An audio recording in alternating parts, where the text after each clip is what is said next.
वास्तविकरित्या हे नवीन मुस्लिम लीग म्हणजे MIM यांचं आणि कट्टरपंथी मुस्लिम नेते फॉरेनहून फंड येतोय.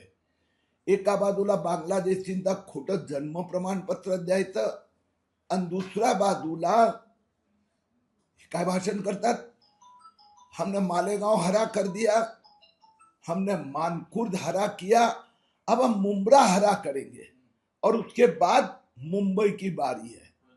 तर हे एक मोठ्या प्रमाणात मुस्लिम कट्टरवाद आणि एक एक क्षेत्र महाराष्ट्रातलं ह्याला इस्लामीकरण आणि त्याच्या संदर्भात हे परवाचं जे भाषण आहे हे हिंदूंना धमकी देणार आहे.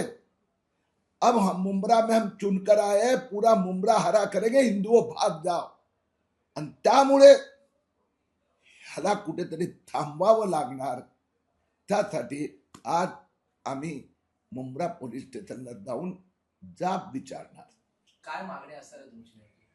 मागणा पोलीस बघायची भूमिका घेऊच शकत नाही. आता बस झालं.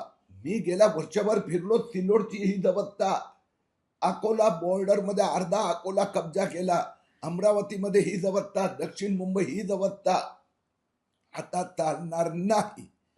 ज्यांनी धमकी दिली आहे त्यांच्यावर कारवाई व्हावी लागणार. त्याच MIMचे मुंबईमध्ये 8 नगरसेवक देखील निवडून आले आणि मोस्टली शिवाजीनगर गोंडी भागात हे एक एक क्षेत्र निवडतात. त्यात मोठ्या प्रमाणात बांगलादेशी. आणि प्रयत्न असा आहे की महाराष्ट्रात पहिल्या राऊंड मध्ये 1 डझन असे क्षेत्र आहेत. मुंबईत असे 7 क्षेत्र आहेत की जिथे वसवायचे आणि नंतर नंतर हळूहळू हातपाय पसरायचे. मानकुर्द असो की मालवणी असो की भिंडी बाजार, चोर बाजार, नल बाजार असो, हिंदूंना जबरदस्ती खाली करायला लावणं चिंतेची बाब आहे. आता नेमकं तुम्ही तिथे तुमचं काय नियोजन असणार आहे? तुम्ही मुंब्र्याला जाऊन नेमकं काय करणार आहात? सरळ आहे. ज्यांनी इस्लामीकरणची बात केली आहे त्यांना दाब द्यावाच लागणार. आणि हे फक्त इथेच नाही. MIM चा मुंबईचा उपाध्यक्ष त्यांनी तर मला उत्तर दिलं होतं कि हम मुस्लिम महिला 26 बच्चे पैदा करे, 36 पैदा करे, फिर तुम्हें के पेट में क्यों दुखता है. त्यांचे अध्यक्ष ओवेसीनी सांगितलं होतं मुंबई की महापौर बुरखेवाली होगी. म्हणून मुस्लिम मुंबई बनवण्याचं कारस्थान पण थांबवावं लागणार.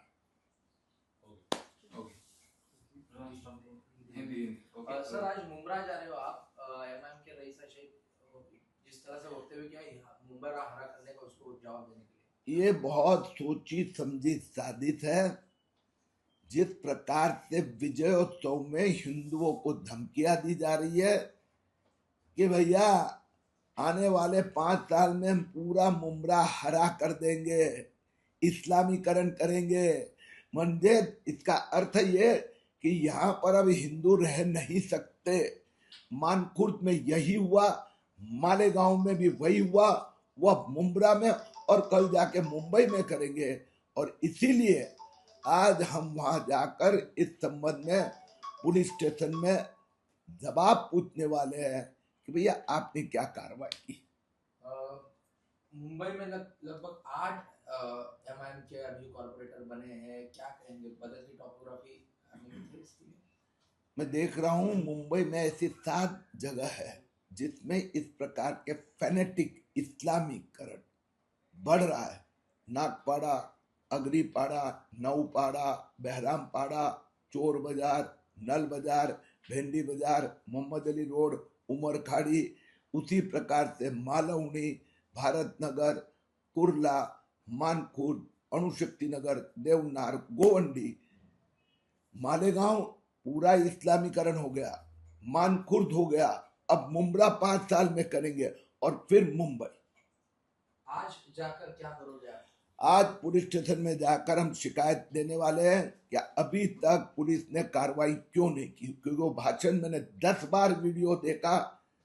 धमकी हिंदुओं को दी जा रही है कि यहां से निकल जाओ. अब मुंब्रा में 80% मुस्लिम है, 20% ही बचे हैं. हम हरा कर देंगे, यानी या तो हिंदू के ऊपर जोर जबरदस्ती करके कन्वर्ट करना या वहां से उनको भगाना। जिस प्रकार से मुंब्रा और तड़ोदा में जो अनधिकृत बांधकाम बांग्लादेशी का अतिक्रमण चल रहा है, उन सबके खिलाफ कार्रवाई। किरीटजी, मराठीमध्ये एक प्रश्न घेतो.